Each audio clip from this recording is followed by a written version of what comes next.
Jesus takes Peter, James, and John up this mountain, right? Just the three of them. And something amazing happens.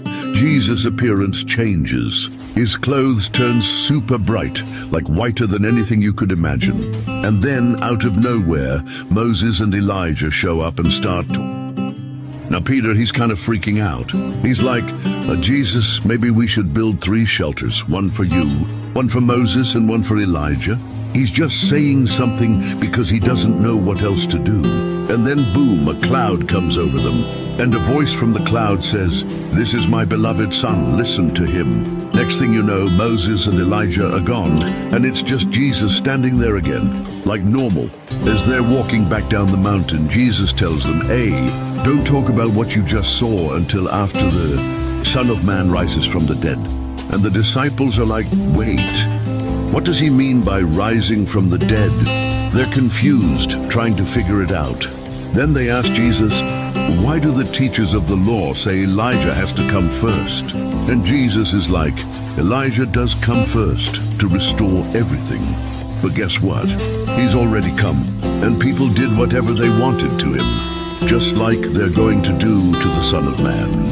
He's talking about John the Baptist here, but the disciples don't fully get it yet. Now let's break it down. Why did this happen? Why did Jesus suddenly glow? And why were Moses and Elijah there? Well, it's showing that Jesus is greater than both of them.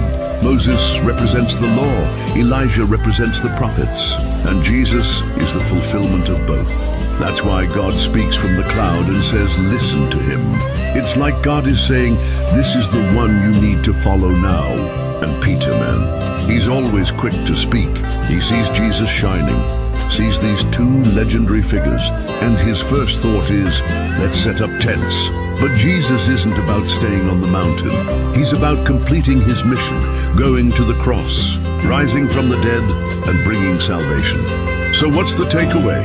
Sometimes we want to stay in those mountaintop moments. With God, those experiences where we feel his presence so strong. But Jesus shows us that we can't just stay up there. There's a mission. There's a purpose. And most importantly, the Father says, listen to him. That's the whole point. Listen to Jesus. A good verse to add here is 2 Peter 1, verse 16 to 18, where Peter actually talks about this moment later on. He says, "We didn't make up clever stories when we told you about the power and coming of Jesus Christ. We saw his majesty with our own eyes. We heard that voice from heaven saying, 'This is my son, whom I love.'" Peter was there. He saw it, he heard it, and he's telling people this